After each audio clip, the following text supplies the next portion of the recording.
খুব উদ্বিগ্ন হৈ আছিলোঁ। এতিয়া মানে আকৌ এবাৰ লগ হ'বৰ কাৰণে আৰু কথাখিনি আলোচনাতে মুকলি মনেৰে পাতিবৰ কাৰণে এটা সুযোগ ডক্টৰ গোহাঁই ছাৰহঁতে আমাক দিছে। মই আশা কৰোঁ যে আজিৰ দিনটোৰ পাছত আৰু কোনো ধৰণৰ অনিশ্চয়তা নাথাকিব। যদি আমি সঁচাকৈ বিজেপিক হৰুৱাব খোজোঁ তেতিয়াহ'লে একলগ হ'বই লাগিব আৰু একলগ হোৱাটো এতিয়া সময়ৰ আহ্বান। আৰু যদি কোনোবাই একলগ নহয়,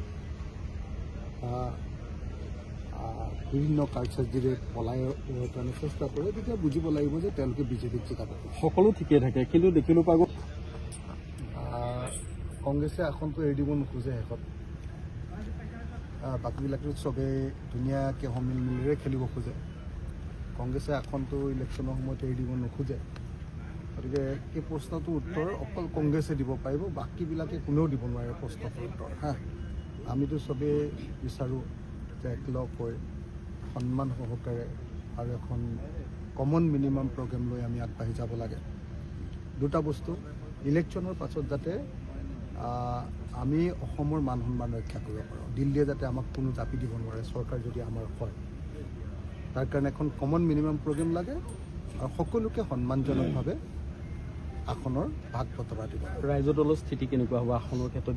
আপুনি বাই ইলেকশ্যনত এটা এক্সপিৰিয়েঞ্চ হৈছে, আপোনাৰ আগতে গোটেইখিনি বস্তু কথাবোৰ পাতি ল'ব লাগিব, আসনৰ ক্ষেত্ৰতে হওক বা আন ক্ষেত্ৰতে হওক। চিয়'ৰ হয়, সেইটো সঁচা কথা যে কালি ভালো লাগিছে বাৰু এটা যে আজি নে কালি দেখিলোঁ ফটককৈ যে ভূপেন বৰা ডাঙৰীয়াই কৈছে যে এইবাৰ 6 মাহৰ আগতে কেণ্ডিডেট ফিক্স হ'ব। আমিতো কৈ আছোঁ যে কোন দলে ক'ত খেলিব সেইটোতো মাৰ্চ মাহৰ ভিতৰতে হ'লে বেছি ভাল। সেইটো আকৌ আপোনালোকে চৰ্ত বুলি উলিয়াই দি আকৌ কাজিয়া লগাব খোজে আমাৰ মাজত।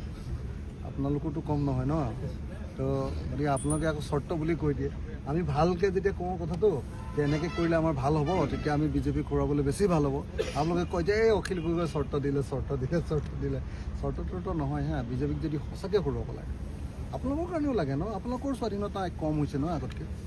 আপোনালোকৰ কিমান কষ্টত আছে, আপোনালোকৰ মালিকো কষ্টত আছে, আপোনালোকো কষ্টত আছে, আমিও কষ্টত আছোঁ, খেতিয়কো কষ্টত আছে। বিজেপি অহাৰ পাছত চব বনোৱাবিলাকো কষ্টত আছে, ব্যৱসায়ীবিলাকো কষ্টত আছে।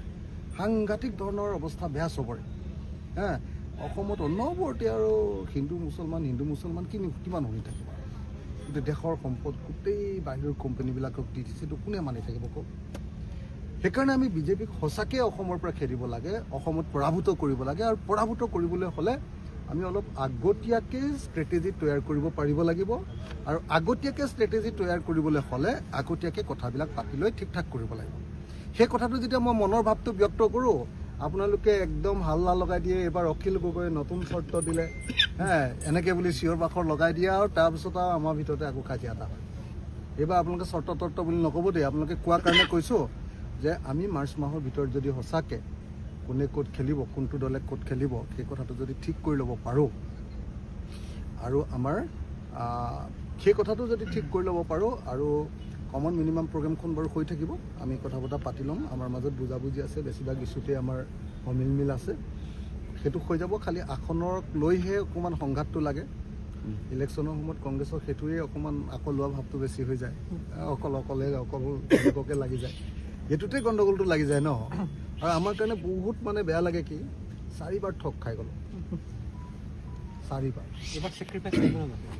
এই অকল আমিয়ে চেক্ৰিফাইচ কৰি থাকিম নেকি সদায়? 4বাৰ, প্ৰথমবাৰ ৰাম টাঙন দিলে আমাক, আমাৰ লগত একেলগে কৰিম বুলি কৈ আমাক ৰাম টাঙন খাই আকৌ আহিবলগীয়া হৈছে। এইটো এটা কথা চাবলৈ গ'লে, যদি একত্ৰিত হ'ব বিচাৰিছে। বিজেপি খেদিব লাগে নে নাই?